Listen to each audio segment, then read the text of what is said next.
Good evening, everyone. Welcome, welcome, welcome. I know you were waiting for this family meeting. We have a very interesting guest. We were supposed to have this conversation last night and we were unable to have this conversation, but it's definitely going to happen tonight.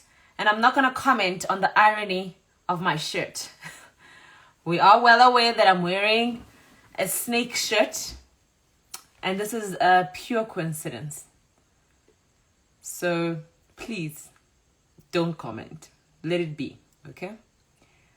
Thank you so much for joining. I'm gonna wait for our guest.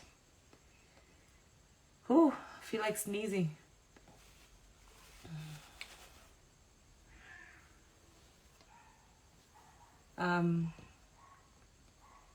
Yeah, there we go. I found him. Let's see if the connection is fine now.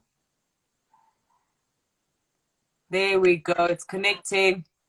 Thank goodness. Hello. Finally. Finally. Finally. Thank you so much for joining us. I really appreciate your time. Thank you, Jackie. Thank you so much for having me. Hi, everyone. I'm going to switch off the comments simply because I would like you guys to see our guest, and I would like us to have a conversation where we're not interrupted. Then towards the end of the conversation, for about 10-15 minutes, I'll open the comment All right. section so that we answer all your comments as truthful as we can. Oh, my dog. Yeah, so I'm going to switch off the comments for now so that we are able to have this conversation. So just to give you an introduction, the reason why I have these conversations and the reason why I'm so stern on having them is purely to give light and insight to what's happening around the world, especially in the churches space and in the cult space. I have done numerous research with different people about the same topic. I've written about it. There are certain things that I have experienced myself. Some experiences are from friends and so forth. Some experiences are purely from testimonies from other people. Obviously, what my intention for these conversations is always to bring somebody who has some kind of experience and who has a broader understanding and who has turned over a new leaf. So they started somewhere, they did something, and then they went on to do other things as opposed to what the problem in the conversation would be, right? So I saw a lot of comments yesterday when I posted that we will not be having this conversation at that particular time, is last night. And the comments that I saw under that post were, for an example, Jackie, why are you insistent on bringing these fake pastors onto your feed? We are giving them platforms to market whatever it is they want to market. And I purely didn't answer that question because I've always said, and I'm repeating it again, that everybody has a past. Their past is equally important as the next person, and their experience is equally important because sharing that experience might help somebody who's experiencing something similar in the present moment. So I will not deem myself as a pure person. I will not deem myself as a perfectionist, and I certainly don't know everything. That's why I have these conversations, so that you can correct me when I'm wrong. I can get your story and we can find solutions, possible solutions. Not that every solution that's here is going to work for everyone, but it's possible solutions to get out of cults in particular, or church cults, right? So thank you once again for having this conversation with me. I would like you to introduce yourself. I know you. Funny enough, I met you for the first time today. And honestly speaking, your aura blew me off.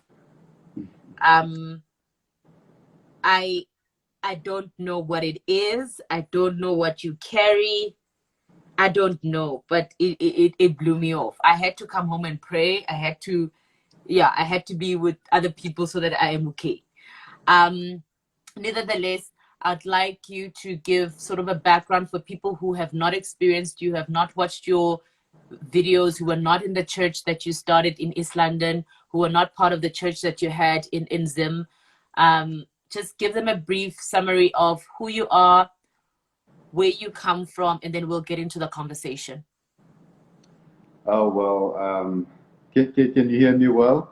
Yes, I can. Yes, I can. Okay, thank you. Thank you. Thank you so much, Jackie.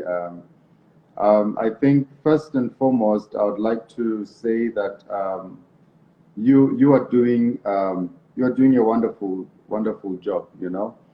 Thank you. And many people might not understand where you're coming from, why you're doing what you are doing, and stuff like that. But I, for one, will tell you today, if no one has ever told you that, don't stop what you're doing. You are liberating millions of people across the globe.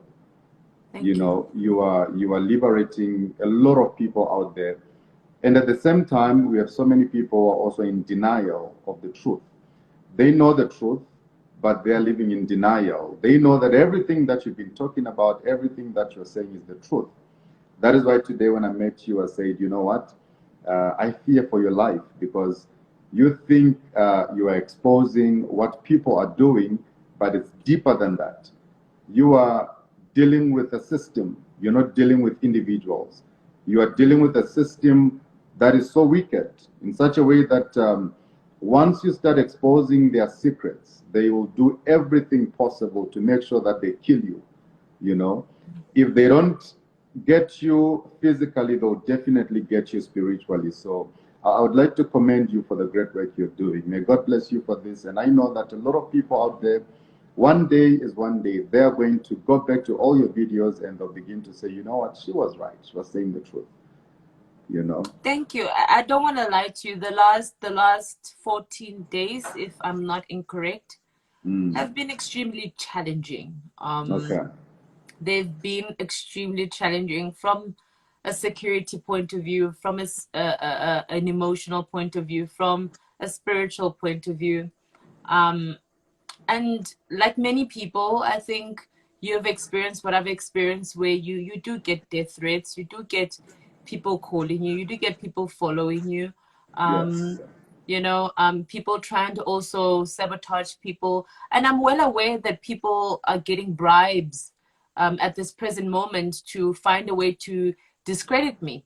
I'm well aware. I've had those conversations with multiple people over the last Mm. 4 or 5 days where people have come to me and said, Jackie, I want you to see the screenshot. I was offered so much money to discredit you. I was offered so much money to write an article that is negative about you. Mm. Um, I've had people who have said, okay, listen, I don't know what to do about this situation, but I'm getting people are offering me gifts to speak ill of you, to reject contracts, to do things. I've had that in the last 5 days, and I'm not even speaking about Mm. something that happened years ago. In the last 5 days, um, and purely because of these conversations. Yeah. Yeah. I'm not going to sit here and pretend as if everything is okay. It's True. not True. okay. I'm dealing with it the best way I know how, the best way I have dealt with it in the last 5 years. Mm. I'm trying to be very consistent with that way because it has worked. So thank you for acknowledging that, because a lot of people think that I start these lives just to rattle the country or divide the country or bring some kind of confusion to Black culture or black tradition. And Mm. they thinking that I'm driving some kind of propaganda to divide people, to confuse people. So that was never my intention. My intention was purely to show you the other side, that they're truly hiding, and they don't want people to know, because that's what Yeah. they feed Yeah. themselves with. They use Exactly. people to feed their spiritual demons. And it's been a very, very difficult 14 days, Mm. day Mm. and Mm. night. I can imagine. I told, yeah, fighting. I spoke to you today, and I spoke to other people today, and the normal consensus, well, the general consensus was, my God, may God be with you, because we feel it. We see the comments, we see the articles coming out, people trying to say, oh no, she's just trying to demonize Black culture. She's just trying to make Black people seem like they are witches and this. I'm like, no, I didn't say that. I've never said the Black culture is demonic. I said there are some aspects of Black Exactly. culture that people Exactly. use for demonic powers. That's what I've said over and over again. And you are true, and you're right in saying that there are people who will try to distort the truth. I'm well aware. You know, there's so many people online creating these lives with traditional healers and what, trying to say, no, cults are not a thing. They're an African thing, a West African thing. And I'm like, no, you know, we live in South Africa. Can you just open your eyes for a little bit and stop being in denial? True. True. True. So this particular conversation, I'm most certain they will find ways to distort it, you know. So that's why I would like us to be very, very clear, very, very intentional, and also very, very truthful to what we know with our experiences. Exactly. Because your experience and my experience will never be the same, but it does not make it untrue. True. You understand? True. So I pray this conversation goes well, because that's the intention. I pray that you speak your truth without feeling censored. And I do hope once you leave this conversation, you equally feel that you have done your job to educate or save someone or just inform someone. Yeah. So, yeah, let's start. Where do you come from? Where do you come from? Well, my name is Jay Israel, and I was born and bred in Zimbabwe. Although a lot of people think I'm Nigerian because probably I look Nigerian, but I was born and bred in Zimbabwe in a city called Bulawayo. Yeah, you know, I come from a family of four girls, two boys. I lost a sister some years ago, and I lost my dad as well a few months ago during lockdown. And Oh, my unfortunately, I wasn't condolences. I'm able to so sorry travel for about his that. funeral. Yeah, yeah. And yeah, so I grew up in Zimbabwe, you know, from very humble beginnings, you know, come from a very humble home, you know, we had to struggle for everything, struggle to get food, struggle to go to school. And I dropped out. I didn't finish school, unfortunately. I dropped out when I was in Form 1. Form 1, that's like grade 8 here in South Africa. Mm-hmm. Yeah, so I dropped out. And when I dropped out, um, stayed with my mom. I love my mom so much, by the way. I stayed with my mom. You know, she tried to do everything possible to send me back to school, but things were not so well. So at that time, you know, I started hanging out with these guys who were quite older than me, and started drinking. I started doing a lot of things at a very young age. You know, they used to call me Manane. You know, in Bulawayo we speak Ndebele. That's more like Zulu. Yes, yes. Mhm. So they used to call me Manane. So each time we'd go to the nightclubs or we'd go to the, you know, drinking places, you know, they would call me Manane, Manane, small boy, what are you doing here? You know, so to try and cover that up, I now had locks. My locks were probably up to here, up to my shoulders. And yeah, I pierced my ears, you know, just to try and cover up the young look and all that. That went on for like maybe like 3 years or so, you know. Yeah, then I remember at some point we went to Botswana, myself and my friends. We went to Botswana to look for jobs, but we couldn't find anything. And then we had to go back home to Zimbabwe. Life was very tough. And then I gave my life to Christ when I got back home to Zimbabwe. I gave my life to Christ.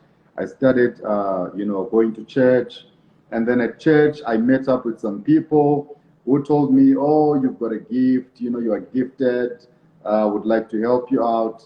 But there's something about poverty. When the spirit of poverty is upon your life, no matter who can help you or what can happen, you will still go back to square one. I remember this man looked at me and he said, at the time I was in Usher at church, he looked at me and he said, young man, you look like my son. I said, oh, wow, that's great. And they said, yeah, you look like my son who passed away. Now already you begin to realize that poverty will make you look like dead people. I hate poverty. You cannot walk up to a rich man and say, you look like my dead uncle. I mean, Yeah. it's hard, Yeah. Yeah. you know. And that will Yeah, purely be an so insult. exactly. So then he said to me, I'm going to give you my son's clothes. Come home, I'm going to give you his clothes, his shoes, everything that he left behind. So the man gave me everything. I took these things to our home.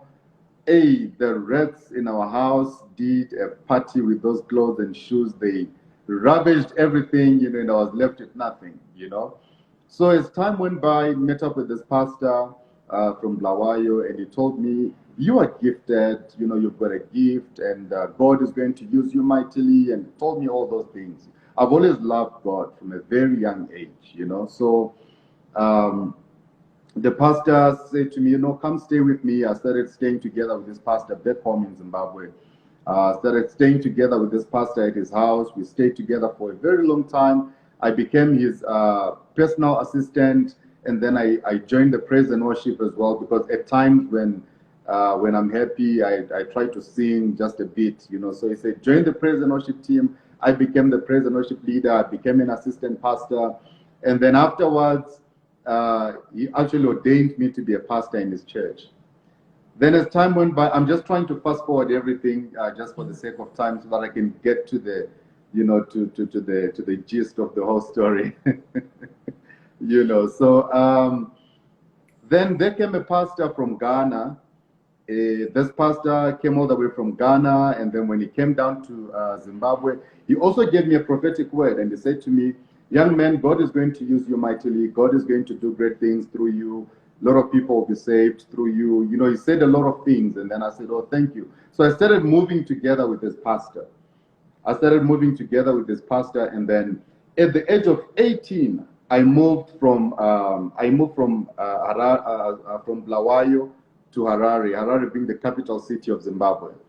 So when I moved to the capital city of Zimbabwe, I started a church at the age of 18. And then I met up with this family. I'm sure they're probably watching right now. I met up with this family. They're like my foster family. They took care of me when I got to Harare. They gave me a home to stay. Then they say to me, you are gifted, and we don't want you to take any money from anybody. We don't want you to collect any cent from anyone. The only thing that we want you to do, preach the word, teach people the truth, tell people the truth, and then we just take it from there.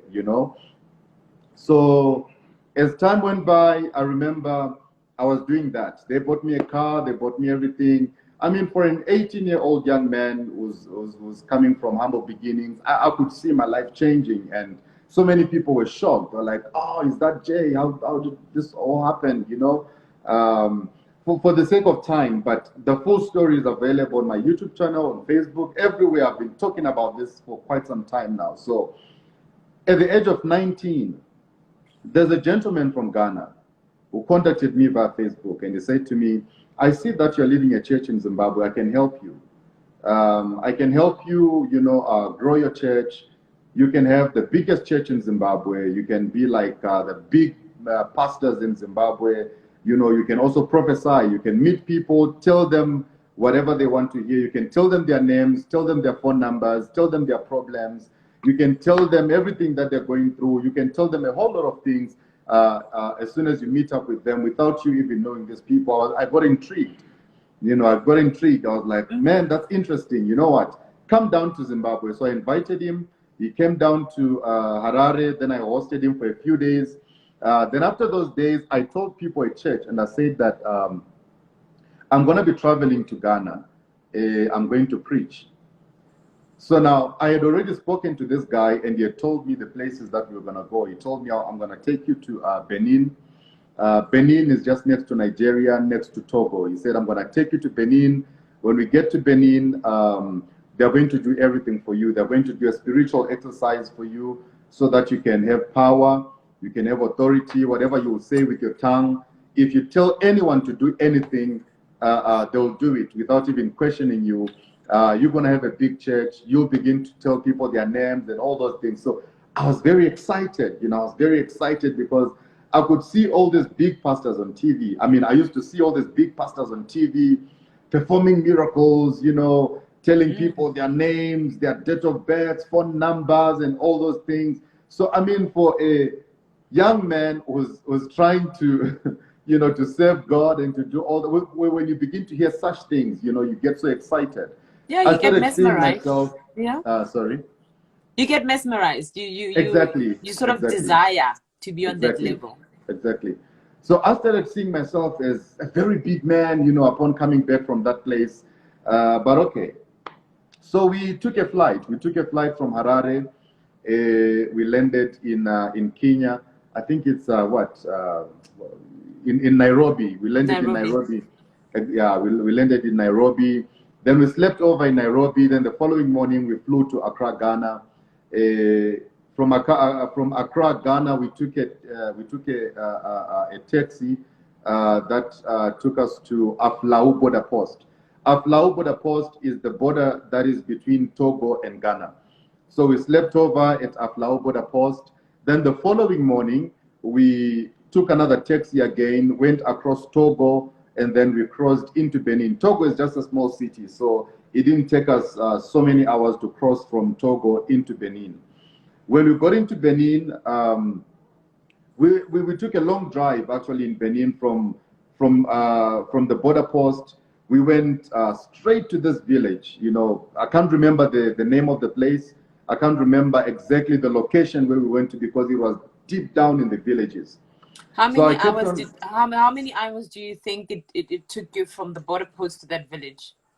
Most probably 4 or 5 hours, maybe five or 6 hours, somewhere there. It was a very long drive. Yeah, It was a very long drive. So what we did, we got to this village. Then upon arrival, there was there was so many kids around this place. There was too many children playing around. So I said, hey, what's going on here? I asked my friend. I said, what's going on here? And then my friend said to me, the guy who took me there, he said to me, oh, no, Akumbe. He used to call me Akumbe. Akumbe is, Akumbe was our code name for the cult. That's how we used to call each other, whenever we would, talk to each other, like, hey, Akumbe, Akumbe, Akumbe, West African people understand.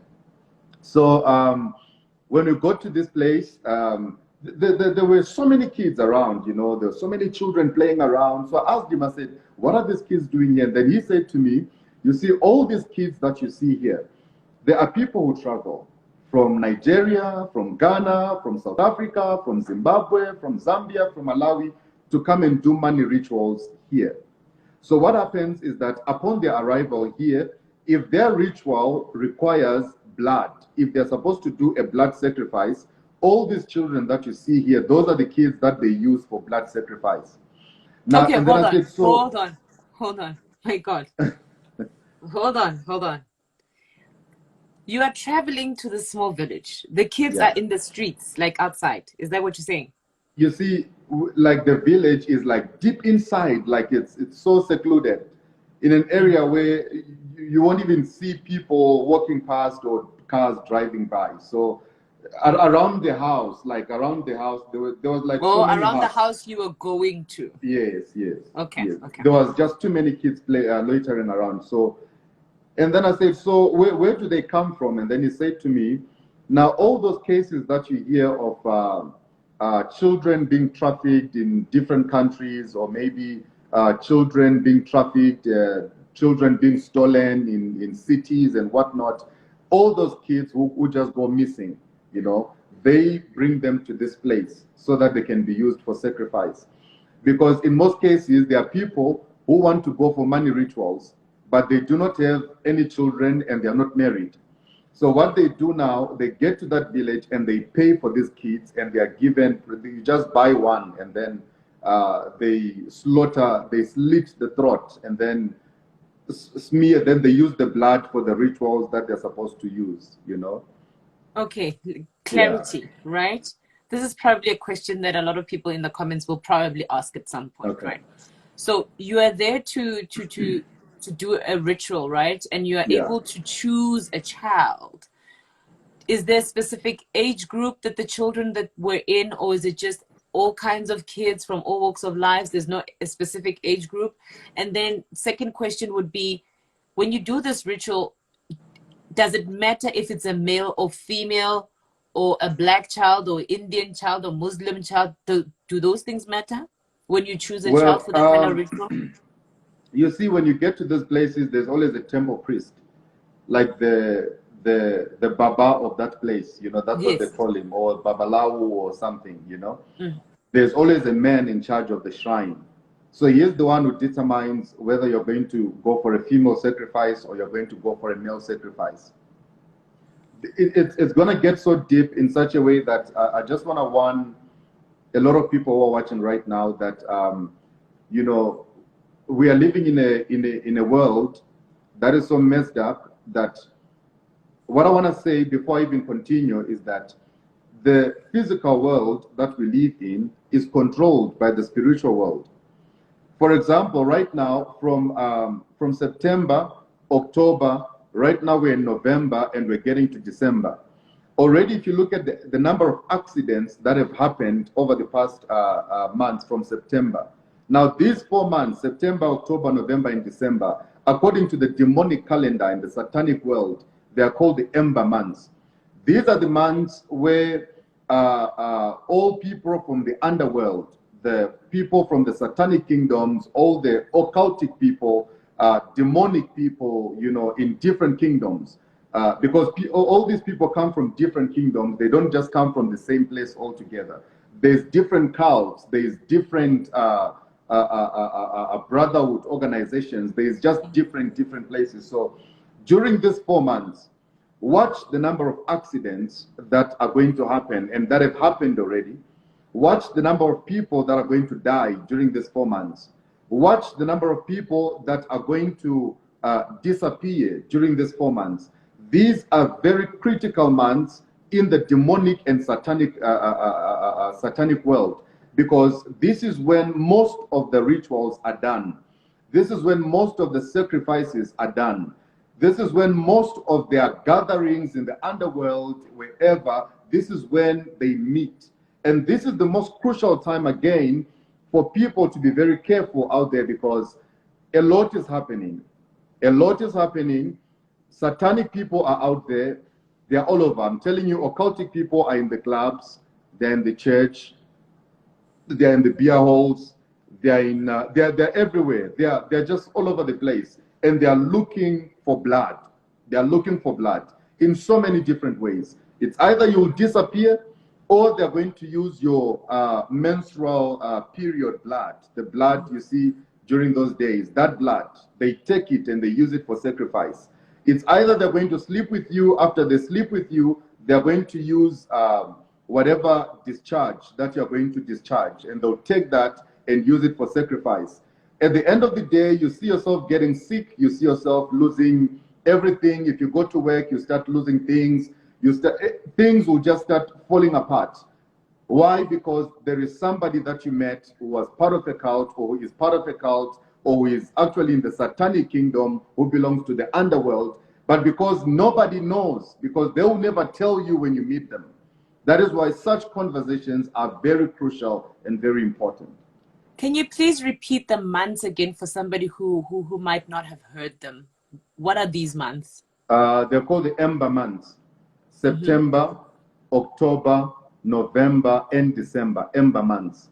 You can just, yeah, you know, a lot is going to happen. There's going to be a lot of bloodshed. This happens every year. It's not something that's just going to happen this year, but it happens every year during these 4 months of the year.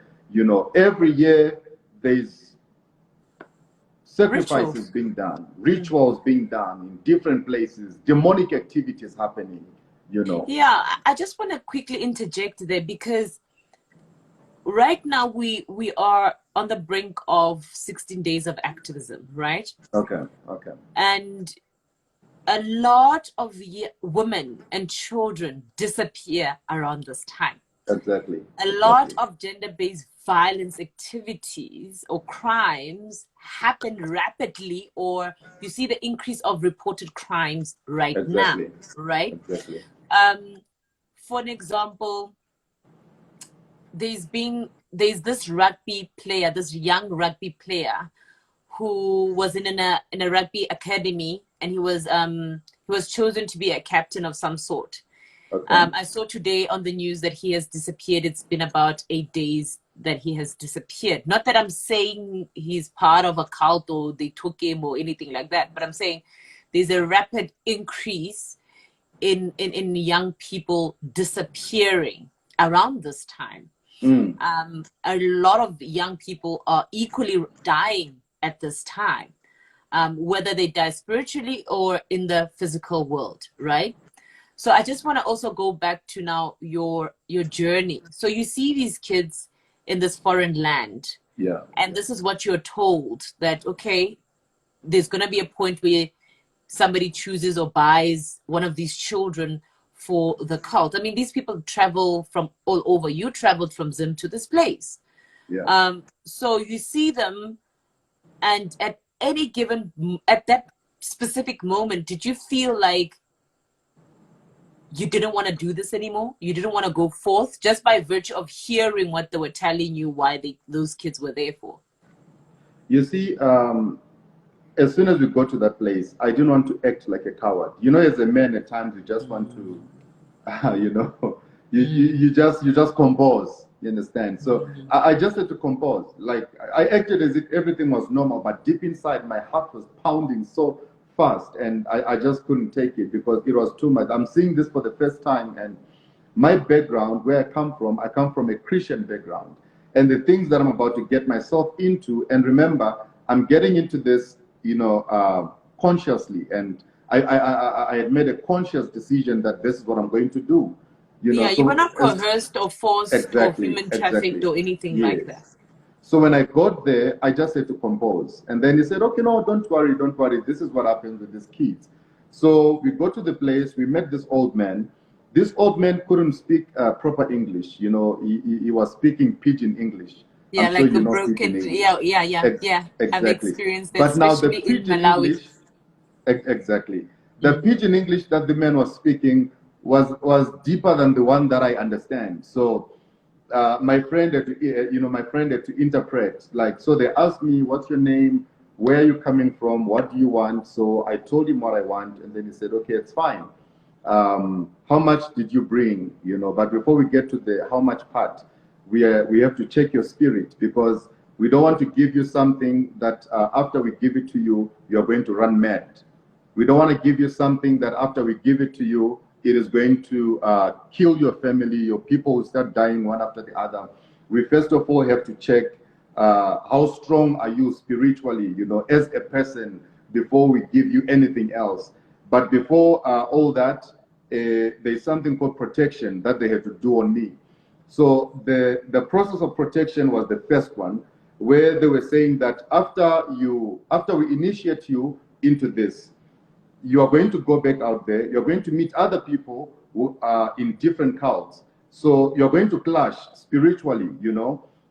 Let's say you get to a place where there is a pastor or also in the occultic, and then he realizes that you're part of the cult and you are there, you are taking all his members, you're taking all the money. Because one thing for sure, you know, church is a business. You know, church is a business, and whether people who are watching me now are going to think maybe I'm being antichrist or anti-church, but I'll tell you, according to everything that I'm going to narrate now. Now, with me, I don't care. I mention people's names. Those who are part of the cult, I speak their names. You know, there's pastors that have that have run away from South Africa after I started exposing the things that we were doing together and the things that they were also doing in their own spaces. You know, I'll tell you why I got to that point and how I got fed up and how exactly I got to that point. But for now, so they did the protection part. The protection part, they took a razor blade. Yes. Yeah, like what I was telling you, that I've got a lot of those on my body, like the cuts. So the razor cuts where they do like sort of a star on you, right? So it's Yes, from your head, your middle section, your arms, the yes, back of your head, and your yes, lower waist and yes. behind your legs, right? Exactly. How do you know that? I do my research. I'm not Mm. just sitting here and thinking that I know everything. I do. I really go in and do my research. Yeah, exactly. Mm. So that's what they did. They put they cut me here on my back, on my arms, on my legs, on my tummy as well. Yeah. And then afterwards, there's this black substance that they use to rub onto my body. It's like charcoal, right? It's exactly. It's like charcoal. It's like charcoal. They used it to rub onto my body. Then they said, for now, we are done. You can go to sleep. So the room that they said you must go and sleep, it's a room where you find, you know, those wooden sculptures, like those wooden statues, you know, that they make, like those funny Also, the faces. ones And that they carve and they sort of draw a human, yes, they carve like an image of something. an image of something, Yeah, exactly. like a god or Yeah, a Buddha or whatever, uh-huh. but an image of True, something, true. right? Yeah. So there were so many of those images in that room, and then they said that's where you're going to sleep. Then they said that when you sleep in this room, you must not sleep with your clothes on, you sleep with your clothes off. You know, so myself and my friend, we slept in this room. You know, Naked this, together, two males in one room, yeah, naked with statues. yeah, very naked, and none of us is gay, by the way. Thank God. Yeah, very naked. Look, things that we do because we want something. You just do whatever it Yeah, you takes. go in Exactly. blindly and you just accept what you asked to do. Mm. Yeah. So when we're busy, you know, so we're in there, we're in the room, and then I was asking my friend, what's happening? These wooden images, there's blood dripping on them. You can feel, you can literally smell the smell of blood in the room, and it was very bad. And they say, no, it's part of the process. You know, this is the protection part. Us sleeping in this room, we are familiarizing ourselves with the gods that we are going to be worshiping, because after we are done with this, we are not going to be worshiping the real God of heaven. We are not going to be worshiping the God of the Bible, but there is a God that they are going to introduce us to, and that is going to be our God. So we will not be worshiping God anymore. But when we go back to our people, we are still going to use the Bible. We are still going to use the Bible verses. We are still going to look. There is no one who knows scriptures like a false prophet. There is Yeah, no for one sure. who knows the Bible like a fake pastor. There is nobody who can quote scriptures like a businessman who is masquerading as a pastor, wearing a suit just to defraud the saints, you know? Jay, I'd like us to go back to the sculptures because you Okay. said something very profound and something that I just want to interrogate a little bit more. So, Mm, the sculptures are dripping of blood. yeah. Do you know whose blood it is? Is it animal, human? At that point, even up to now, I still don't know whether that's human blood or that's animal blood or what. But yeah, So you're sleeping in this room and these things are dripping of blood. Does the blood dry out throughout the night, or there's a the blood source does of not blood dry. that's It keeps on continuing? dripping from the head. Yeah, Is there it a keeps bucket on of blood dripping on these things, or how? it keeps on dripping from the head. You know, just to keep these images fresh. I don't know where that blood comes from. I don't know how it keeps on dripping or whatnot. But that is what I saw, and So it was dripping like it was coming from a fountain, something because a like that, fountain sort of but not circulates. much. It wasn't like that fountain kind of dripping, but Yeah, you but could literally see that there's blood, dripping here. okay. Yeah. Are you sleeping at that time on a carpet, a mat, a mattress, or No, no, like no, on the floor, on the floor. on the floor? Yeah, on the floor. Remember, this is West Africa. West Africa is very hot. Mm. So we're just sleeping on the floor, and it was actually very hot, so there was no need for a blanket or anything. You know, so Okay. I kept on asking a lot of questions, and my friend was saying, no, no, no, don't ask a lot of things, don't ask a lot of questions, because you don't know the It might come consequences. across as undermining. Yes. So you just don't ask anything. You don't ask anything. Whatever they tell you to do, that is what you do. If they tell you take off your clothes, you take off your clothes. If they tell you sit down, you sit down. If they tell you lie down, you lie down. You know, there's no point of questioning, because the fact that you came all the way, it means you are now coming to submit to their authority. So whatever they tell you you're going to do, you're not going to question. Okay. So we slept in this room the whole night. We were there. Then the following day, they said we are going to now take you for a wash. We are now going to take you for a wash.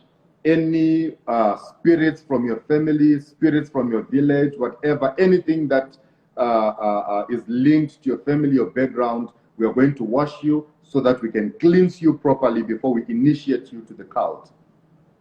So they took me to this place, just a small bush, not far from the house where we were. When we got to that bush, I remember they brought this bucket, and in the bucket there were so many leaves, you know, different leaves, different branches, different things inside. And then they brought fowls, you know, chicken. Yeah, they brought live chicken. Then they told me to kneel down.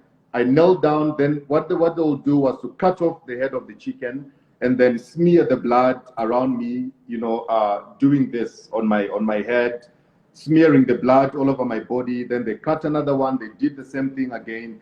As they were doing this, there were words that they were speaking. I could not understand the words, but there were so many words that they were speaking, a lot of words that they were speaking. I felt something, you know, during the whole process. There is something that I felt. I felt dizzy. I felt like, you know, the whole place was moving as they were doing that chicken like that. I felt like the whole place was also moving as well, you know, and whatnot. So after that, they took the water, then they poured all the water in me together with the leaves and everything. Very, very stinking water. I've never in my life encountered such, you know, stinking water. But I just had to do it. It was part of the process. Then afterwards, they told me just go and dry up. As you are drying up, keep on thinking of what you want. Keep on thinking of what you want. Whatever it is that you want, keep on thinking about it. Whatever it is that you want to see, keep on thinking about it. So I went, I sat by the sun. Not by the sun, but I just sat by this open place. It was very cloudy, but in as much as it was cloudy, it was still very hot. You know, that's the kind of weather that was there at the time. So, but now is this like early morning, 5 o'clock, 6 o'clock, 3 o'clock in the morning? What This time is was this? early morning. This was early morning, the following day, early morning. Probably I can Yeah, say but like maybe the around time, six, like do they do it six, around six? six in Okay. the morning. Yeah. Okay. Now, there's also, thank you for bringing that up. There's also something very important about time. Yeah, Everything that because they because do, I know these things are done at a specific hour, and a yeah, specific yeah. hour means something. So that's why I just wanted you to just tell the audience of that specific time, so that you also explain what time means to certain people in their cults. Spiritually, also time means something, but in this specific incident, what did Mhm. that time mean? Why at 6 o'clock? Well, I might not know why exactly at 6 o'clock, but what I can tell you is that there's 6 o'clock, there's 3 o'clock, and there's 12 midnight. These are the times that are given, you know, for sacrifices, for rituals, and all that. I believe that we had to do this thing early morning, you know, at daybreak, you know. That is why, most probably, that is why I didn't ask. Remember, I was not allowed to ask. Yeah, yeah. Yeah, exactly. So after the wash, I went to sit there waiting to dry, and then because they told me you are not going to use a towel, whatever we put on you must just dry onto your body. You won't use a towel or anything. So when we finished, I went back. Then they said, okay. Um, Later on in the evening, we are going to introduce you to your God, so that we see whether he accepts you or he rejects you. Then I said, what happens if he rejects me? Then they said, now that because it's not the man who said it, but it was my friend. My friend said, you just need to pray um, that this God accepts you, because if this God rejects you, then you might not Go back go home. back home. Exactly. If he rejects you, you might not go back home. But if he accepts you, then you know that you are now part of the family. So I said, so what happens if I don't go back home?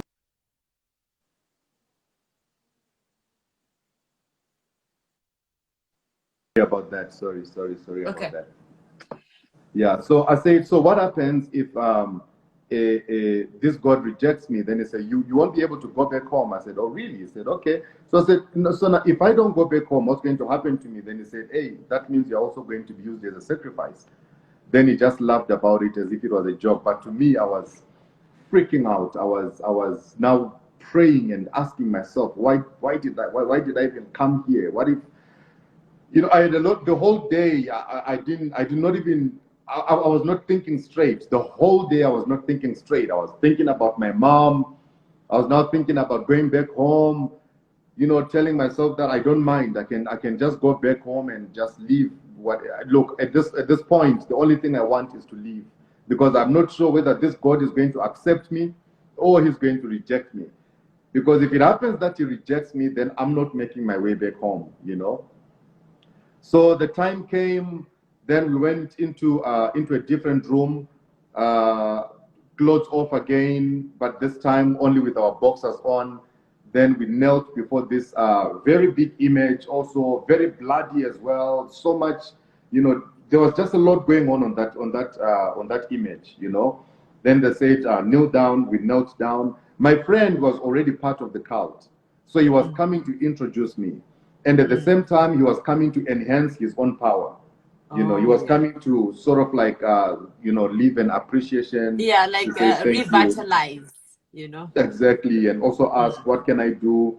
You know, I remember he said, there are people who are giving me problems. I want them to die. That's what he said. And the man said, oh, no, no, no, don't worry. Is it a man or a woman? Then he mentioned, he said, give me the picture.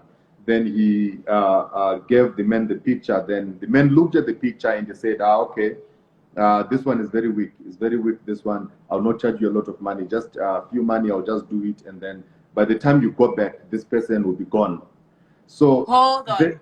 Hold, hold on. Hold on. Your friend that went to go initiate you had to go revitalize his thing, right? yeah, yeah. He brings along pictures of people that he feels are a problem In his life. towards him or his business or his life, Yes. right? To these people at this, what do you call it? Cult, Uh, right? this is an occultic place. Yeah, The man you to meet is this the place, Babalawo, right? is the Baba, yeah. Mm. So the Baba says, okay, show me the pictures. He looks at the pictures, and I don't know, I'm just assuming now. He probably sees some kind of spirit within the picture, right? Exactly, exactly. Sees something and says, oh, well, this, I can predict how this is going to go. This won't even Mm. last so long and so long. It's not going to cost you a lot of money. I'll do this for you. By the time you go back home, this will be done. It won't be an issue Yeah, anymore. So is yeah. that what you're saying? Because when you look at people, the way that he was looking at people, the way that he was looking at this picture, I remember that uh, you see, people are different. There are people who are strong spiritually, and there are people who are spiritually weak. And I can tell you one thing for sure, that South Africa is full of spiritually weak people. Let's talk about South Africa before we go beyond the borders. We have a lot of Christians in South Africa who are so gullible. Gullible, spiritually weak. They claim to know God, but they don't know God. That is why they are led by false prophets, and they will never see that this is a false prophet. There's Christians in this country who are led by fake pastors. I'm going to mention some names in this broadcast of pastors who are here in South Africa, who are part of these occultic kingdoms, who are doing all these occultic things. For example, I know that your audience is mixed. It's different from my audience. My audience is a different audience altogether, but your audience is more on the secular side, and It's more like it's the country, you know. So I it's am like, I am Mrs. Cupcake after all. Like, I'll give you an incident that happened. A very sad incident. Very, very sad incident that happened right here in Johannesburg. Of a certain guy who killed a girl at Sunken Sky. okay, I know about that. You know about it. Are you comfortable for me to talk about it? I mean, you're the one who is delivering the message. I'm not mentioning names. Okay. Now look It's at this. all entirely to you, depending on what you want to say. But Okay, it's fine. my All right. God. Sorry, but look, uh, I this think is what also happened. out of respect for the family of the person who died, Yeah. let's leave their names out of it. But you can say what the Okay. Okay. circumstances Okay. are, because I do believe that their family is still very sensitive about the passing of that little girl. Yeah. And rightfully so, because she didn't die in a peaceful manner. She was Exactly. literally decapitated. Just out of respect for her, I think we should not mention her name. But you're free to narrate the story without the names. Okay, it's fine.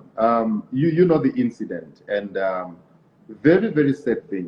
Very, very sad thing to happen. And when people look at it, they will say this is gender-based violence.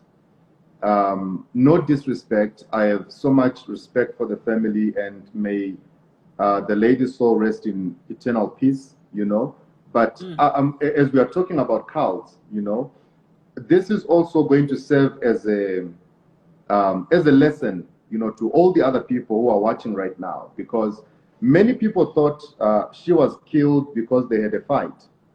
It's deeper than that. The guy was part of a cult.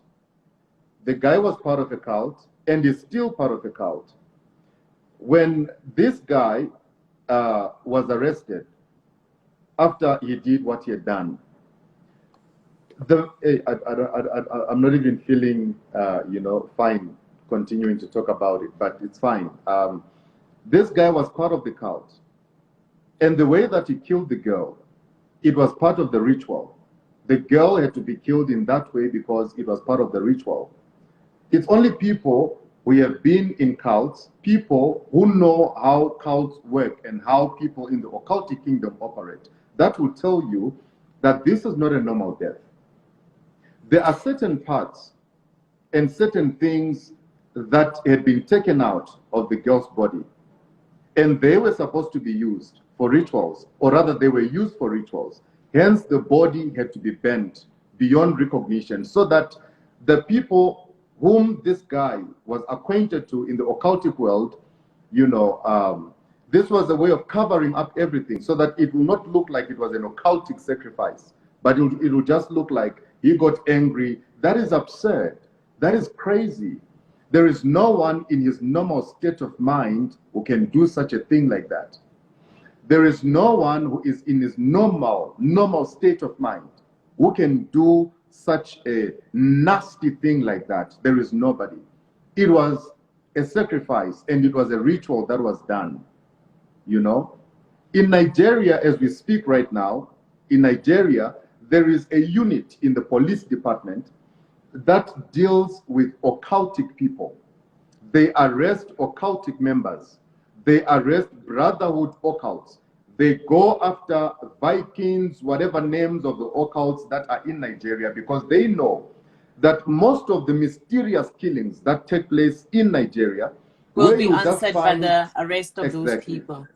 you just find a woman burnt alive, or a woman is burnt beyond recognition, or you find that a girl was raped and then after rape she was, you know, killed and then buried somewhere. You know, these are occultic, you know, these are occultic practices.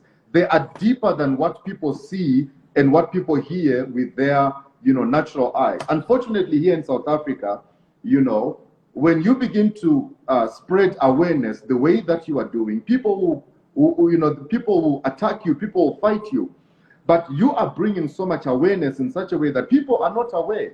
that most of this is not, this is beyond gender-based violence. There is GBV, but there is something that goes beyond just GBV. It is sacrifice, it is rituals, it is a lot of things that are happening. That is, you must be very careful who you date.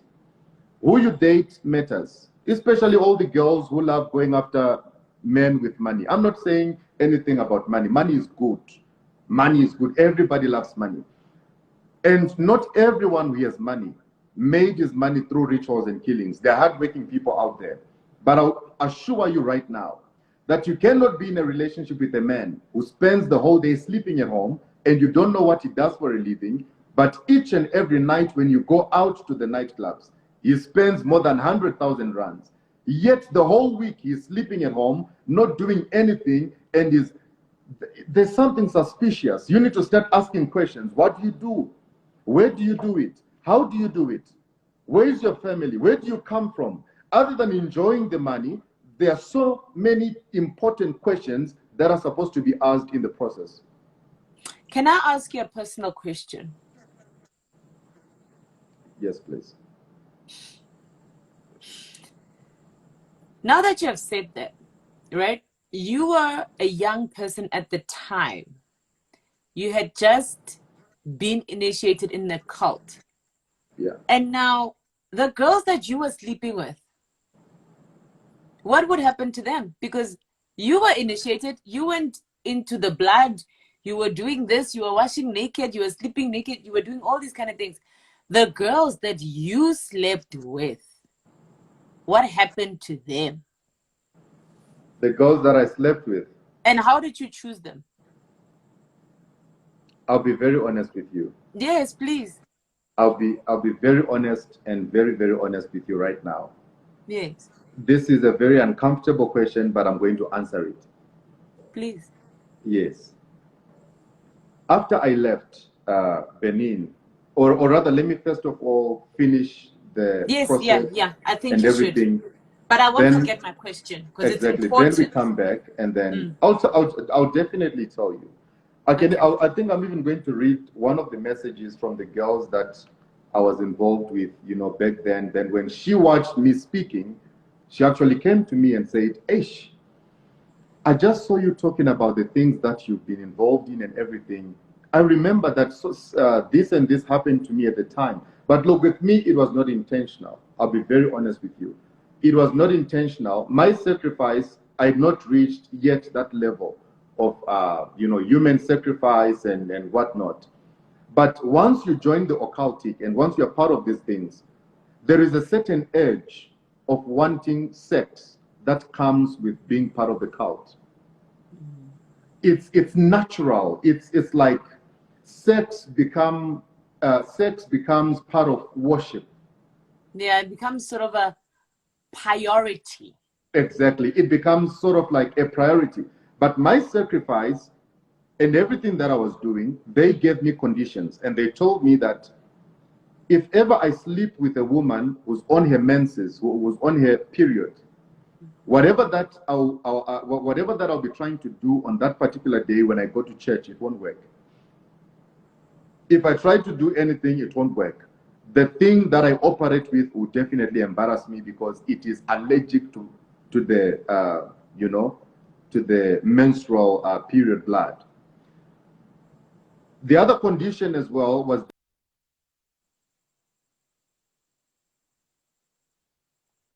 I think I didn't block my calls, so I see people are trying to call Can me. you put your phone in do not disturb mode? Okay, I'll do that. Okay. Anyway, whoever's trying to call me, please don't call me.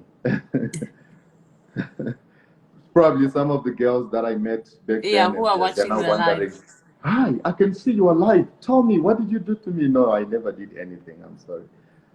Okay. So, what was I saying, by the way? So the first condition was not sleeping with a girl on her period, and you were gonna go Yes. to the second condition. Yeah. So that was the first condition. The second condition was that what was the condition again? It was sex related. It was, I'll Related. remember and then I'll tell you. So we were in that room. I'm now about to be introduced to this God. They told me to kneel down. After I knelt down, I remember there are some words that they started speaking. You know, in the Christendom, they call these words tongues. But in the occultic kingdom, they call them incantations.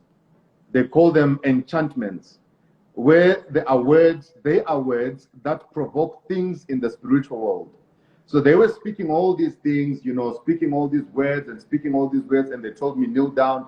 They were speaking and speaking and speaking and speaking and speaking. Then they told me, you respond in this way.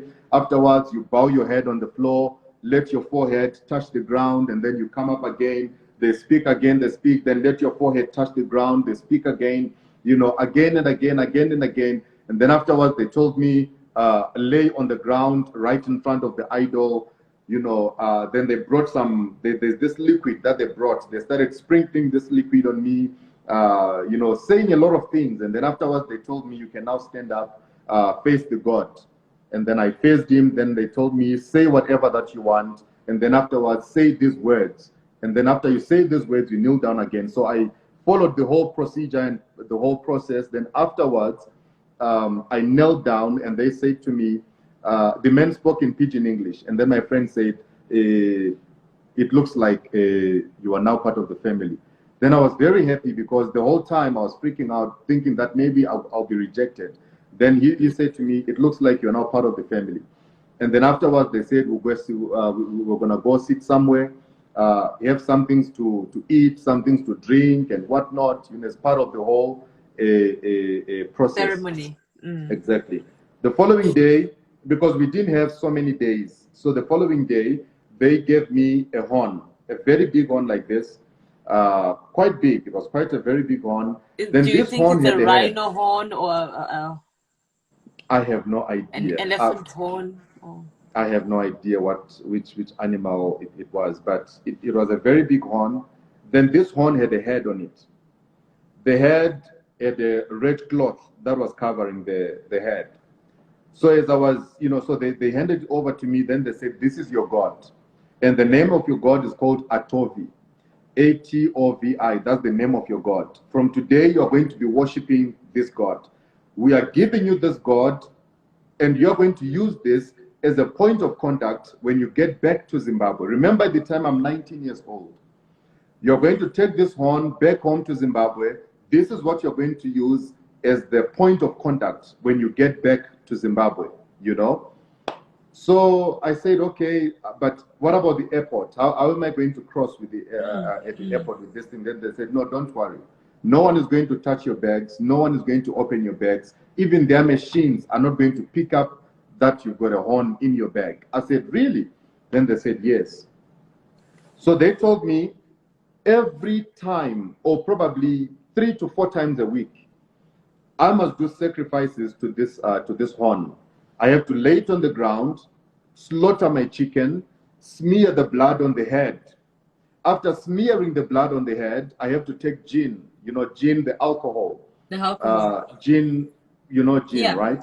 I have to take gin and then I drink it, then, you know, spit it onto the horn, and then I speak what I have to speak, and then afterwards there are some words that they gave me, but unfortunately I can't speak those words now. No, please don't. I will never. Yeah. It will never leave my head. If you say it, it will never leave my head. Yeah, so they told me this is what you're going to do.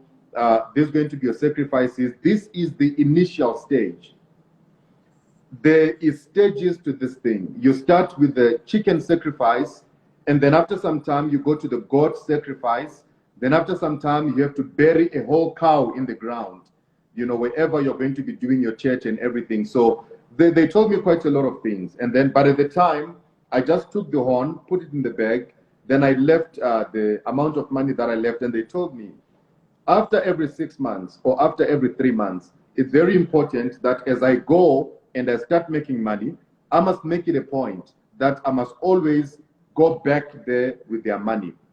That is why a lot of people who join these false prophets churches, all these fake churches and everything, once you give your money to these places, it's either you go broke, you lose everything, you start losing money, Because the money that you bring as an offering, after they tell you that you are bringing the money to God, unfortunately, the money is not going to God, but the money is being taken to shrines.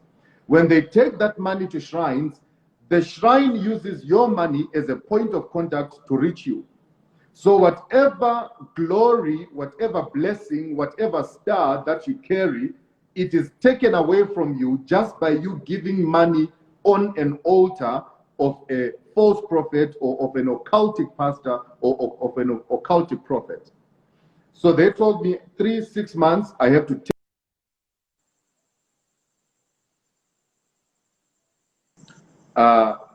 Sorry again. 6 months I have to take money back to them. After some time I have to take money again back to them. The more money I make, the more money I take back. The more money I make, the more money I take back. The more money I make, the more money I take back. That Was was, there because, for an example, if people in your congregation are growing, right, in terms of numbers, yeah, and roughly you make 1 million, right, which yeah, is fairly possible, yeah. right? Not fairly possible, highly possible. Highly, right? Yeah. Was there a specific percentage they told you to bring, or you just brought money that you thought was equivalent to what they were giving you? I think the most important thing was just to get something that I felt was going to make them happy, because now remember, my life is now in their hands. There were times when they wanted to communicate with me, and I knew that they'll come through dreams. They'll visit me in my dreams and they'll come give me instructions. Now do this. This is how you are doing it. You are not doing this right. You just made a mistake. You are doing this. So I knew that from time to time, I'll see this old man appearing in my dreams. I'll see people coming in my dreams, probably people who were part of the brotherhood at the time. I would see them. I would see these people appearing in my dreams. You know, wearing at times it would be red robes. At times it would be black robes, and they come in lines. That's how they go. They go in lines. They don't go. They're very organized, very arranged. You know, everything is properly. So they come in lines, and then the master will be in front. He comes and he relays the message. I remember the time when I was now trying to come out of the cult. I started having a series of dreams where they wanted to kill me in my dreams. They would come to my dreams, strangle me in my dreams, do things to me in my dreams, to a point where I ended up not sleeping at night. And everyone who was around me or who's still around me now, even my bodyguard, my security, and everybody, they knew and they know that this guy does not sleep at night. You know, it's something that was happening at that time. I had to, get used to it. And even up to now, it's still happening, although I'm not part of it anymore. But because of the sleeping routine, I struggle to sleep a lot, So because they would want to kill me in my dreams, do things to me in my dreams, I started not sleeping at night. I'll only probably go to bed around 8 in the morning, 9 in the morning, or 10 in the morning, and sleep for like 2 hours, because I was avoiding, meeting up with these people in my dreams at all costs. But then, can I just go back a little bit? When you're now taking this money to a different country, obviously you're not depositing the money into a bank. How do you get past the airport with so much money? Well, you see, at times it won't be like in cash, because the airports will definitely not permit you to pass with so much money. Or at times I'll just change the money into dollars, because with dollars it will be, fewer Fewer stacks to carry than stacks, South African fewer stacks. stacks than the whatever. So, but mostly it will be transfer. They give me bank accounts where I'll transfer money to a certain country, then they'll swift it, to themselves and whatnot and all that. Or at times I'll actually carry cash. I'll put cash in my pocket. I'll give someone I'll be traveling with to also carry. Then I'll give someone else to carry. Then we fly from Zimbabwe, and go that side to just drop whatever we have to drop. So after I left with the horn, I passed the airport. First airport I passed, they didn't open my bag. I called my friend when I got to the hotel. I said, "Hey, Akumbe, I passed. You know, I passed the airport. They did not even open the bag. And then he said, my friend, you don't know me. You know, you don't know. I can never take you to places that are weak. I only take you to power. This is power. Welcome to Yeah. real power. Honestly, I started feeling very powerful, you know. Then I arrived in Zimbabwe. Our Zimbabwean airport is one of the, you know, Zimbabwean airport is a very difficult airport. But I can tell you right now that when I landed in Zimbabwe, I had no problems. When I landed in Zimbabwe, I had no problems at the airport. The customs people were there, and I had 3 bags and the small bag that had the horn inside. I just arrived, then they just said, you know what, just pass. It's okay, just pass. You can just go. I was very happy. Then when I got to the other side, I had hundreds of people waiting for me at the airport because I told them that when I'm coming back, I'm going to start performing miracles from the airport. So anyone who's going to meet me at the airport, you're going to receive the first blessing. So I had so many people waiting for me at the airport. Upon arrival, they took my bags, and then I told them, don't touch the small bag. The small bag, I carry it by myself. So I took the bag to the car. Then they asked me, no, can we carry the bag for you? Because when you are in this, you know, occultic, pastoral, you become big. You know, you can't move a spoon. Somebody will move the spoon for you. You can't scratch your head. Somebody will scratch your head for you, because to them, they see it as you know, collecting Worship. a blessing Yeah, from you're the collecting. exactly collecting the blessing from the men of God. That is why at times they'll come and touch the pastor's shoes. They think I'm taking a blessing, but they don't know that there is no blessing there. There is nothing, you know. So I arrived back home in Zimbabwe. I called for an all-night prayer. I invited musicians to come and join us. It was packed. Okay, hold up. Packed. Hold up. Sorry? Yeah. Hold up 1 second. What type of musicians? They're gospel singers, Yeah, pop gospel. stars.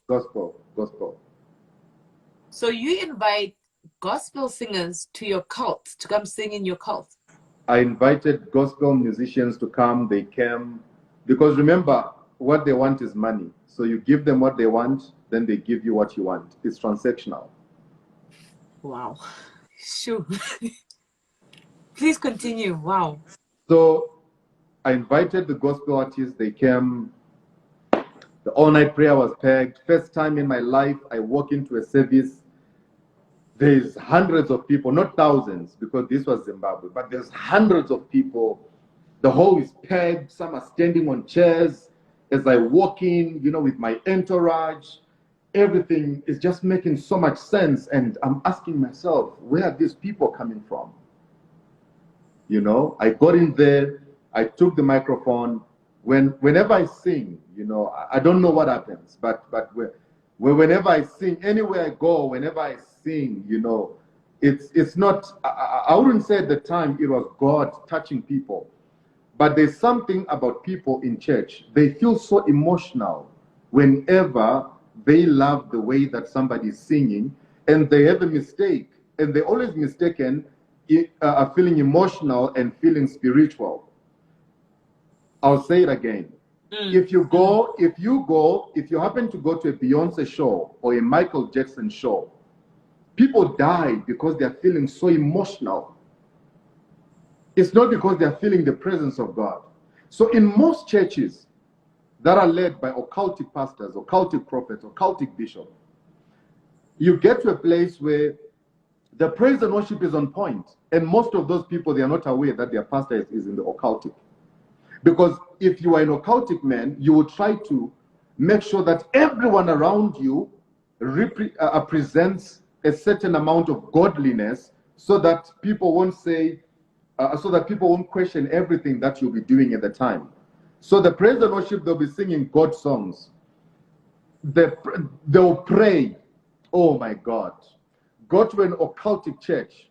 They'll pray for hours, only to convince you that God is here. But it doesn't mean that the fact that you are praying, your prayers are going to be answered by God. No. Because of the occultic men standing in front of you, already there's a distortion in the realms of the spirit, no matter how much you can pray, no matter, as long as you go after praying, you kneel down before him and he lays his hands on you, there is a spiritual transfer. Whatever he carries comes upon you. Like I said, sex is like worship in the occultic kingdom.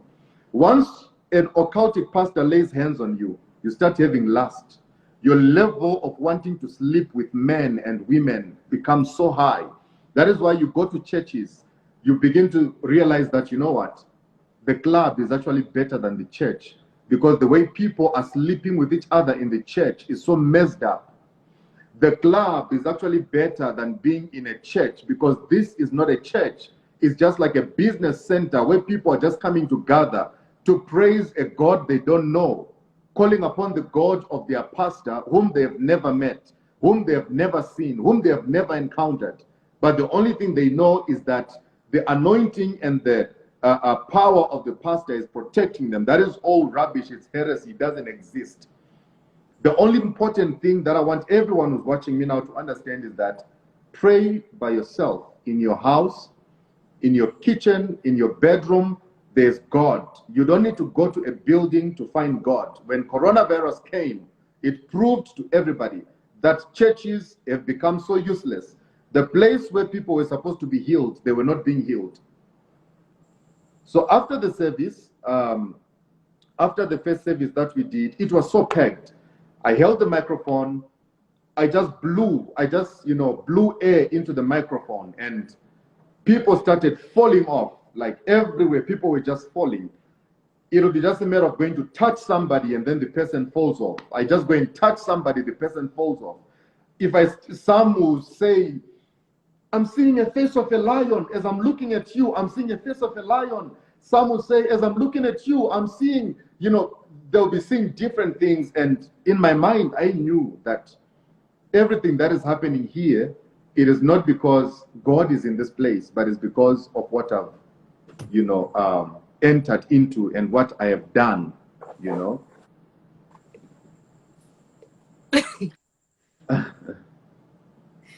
So,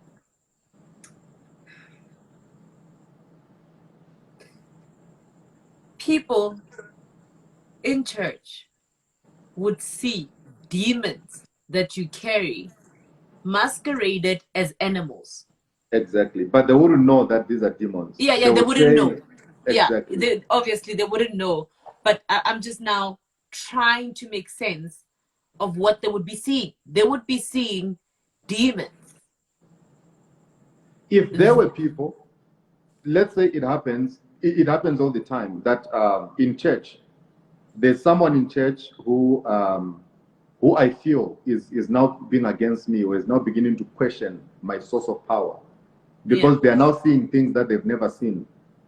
The things that they are seeing now are things that they have never seen before. You understand? Yeah. They know me as somebody who just used to preach, pray for people, and just say one or two things. God is saying this, and then I'm out. But all of a sudden, everything is just extreme. When I call somebody, I call them by name, I call them by phone number, I call them by their situation. Politicians, I gathered politicians in Zimbabwe. At the time, there were politicians who came. Politicians would come see me at night in my house, wanting me to tell them about their lives, tell them who their enemies are, and they would come and I'll tell them. So you realize that already, even in the political space, I started dominating. I started having people following me in the political space. So if you try to say,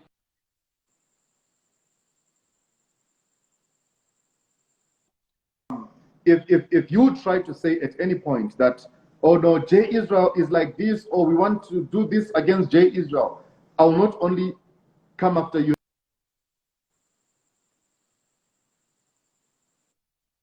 Sorry. I'll not only come after you spiritually, I'll come after you even physically. I'll use all the connections that I have to all the politicians to make sure that I make your life a living hell. And I would speak about it publicly to say, you can't touch me. You can't touch me, because I have control. It's psychological. Once you can control somebody's mind, you can control their pockets. Once you can control somebody's mind, you can control their bank accounts. Once you can control somebody's mind, you can control their marriage, you can control their family. So I had dominion over people's families. They wouldn't travel without asking me, should we go or not? They wouldn't move. People wouldn't get married without asking me, is this the right woman for me or not? That's the kind of manipulation that I had instilled in people by using everything that I had to make sure that whatever I say is what goes. That is how the occultic operates. Were there times where, for instance, now that you've mentioned marriage, and you see a couple who's truly in love, were there times Exactly. where you saw that the union was so powerful and you said no to them because you saw that they had a star on their marriage? Was there a time? I've done that before. Yeah. I've done that before. And there's actually marriages that have also, there's people who are married Connected. now. Yeah, connected. I remember there was a girl in East London. Remember now, I'm still narrating my Zimbabwean journey. Yeah, Zimbabwean. Then before I come to South Africa, there was a time. Jay, Yeah. because the live has been over an hour now, can we start a new live where, but when you get to the point where when you were in East London, Okay. can that be Okay. part two? Because I'm Okay. scared that you will start that conversation and Okay. the live will sort of count us down and we'll have to cut Okay. you off. Okay. No, So it's I'm fine. gonna give It's it fine. like another 3 minutes, Okay. and then I'm gonna So let me save it. just wrap up. Yeah. Yeah, and start a new life where you speak about now you transitioning from Zim and opening a Mhm. church in South Africa, East London, to Okay. continue with the same Okay. cult. So I still kept my horn. I kept my horn. I was doing sacrifices on my horn to a point where I finished all the chickens in these different places where I used to buy chickens. To a point, I was even ashamed of going to these places because each time I arrived, they're like, "Oh, Pastor, you are back. You really love chickens. You must have a very big family because you buy chickens almost every day." But they didn't know what these chickens were for. You know. So it went on and on and on and on and on and on and on doing my sacrifices. One funny thing that happened, I have a man, he was my PA in Zimbabwe. One time I was going to a service and then I put that horn in my car because I had people in the house and I was afraid that if I just leave the horn in the house, they might open my bedroom and get in there and just search things. So I took the horn, I took the horn and I put it in my car. We swapped cars with my PA and I said, let's go to the service together. You follow me behind. He had a problem along the way and he didn't make it. Then I arrived at the service. I tried to do everything. I tried to touch people's heads. Nothing happened. Nobody fell down. I tried to say to somebody, your name is James. The person said, no, I'm not James. I'm Peter. It was just a mess. Then I remembered that, no, I think I left my horn in the wrong place and that guy must have seen it. Only the following day, the guy came back and he told me, oh no, a man of God, I took your car to the car wash and then I washed the car. Then I said, did you open the boot? He said, yeah, yeah, yeah, yeah. I think they opened the boot because there was a funny smell that was coming out of the boot. I said, oh, shucks. It was a mess. It was a mess. And I knew that he saw that thing and he was afraid to ask me what it was. He spoke to one person, the other one spoke to the other one. Then rumors started spreading in Harare that J. Israel is an occult, he's satanic, he's got horns in his house, he sacrifices whatnot, and he does a lot of things. It's a rumor that started spreading in Harare to a point where I didn't really like it. I was calling people and telling them, look, you talk about me again, I'll kill you. So you were It threatening was people that to bad, protect the occult. just to protect my cult. So time went by. I got fed up of Zimbabwe, and then I said, I'm going to leave Zimbabwe and go to South Africa. This is now which year? This is now 2015. This is now 2015, 2015. 2014 getting, this is now end of 2014 getting to 2015. That's when I was now transitioning from Zimbabwe coming to South Africa. So you basically fled Zimbabwe. Is that what you say? Not really. Not really. I What did was the not. reason? Why did you really leave in spite of the Um, rumors? I think I was just tired of being in Zimbabwe. I was just So tired of being in Zimbabwe would it and be correct if I said that? Sorry to cut you off. Would it be correct if I said that your greed was surpassing the market. Sort of. Yeah, because Sort Zim of. is very small. In terms of, number one, their lifestyle is not like South Africa. South Africans are extreme, like True. Nigerians and Americans, right? True. True. Um, True. Also, the area where you were in was now becoming below your standards, because now Exactly. you're getting all this money. You have these people, the church is not growing physically in terms of structure. Mm-hmm. You have people who are standing on chairs, standing outside, standing by the windows, and you understand it's becoming too small for your Mm. greed. Is that correct? Right? So the next Uh, big thing is to go to the next big city and start over using the same power, but carrying over what you know. exactly. I Mm. think it's more like it. It's Yeah. more like it. No, it's not more like it. It's greed. Yeah. It's greed. Yeah. It So I is. think we can now cut the live so that we get to the part two of South Africa. Yeah.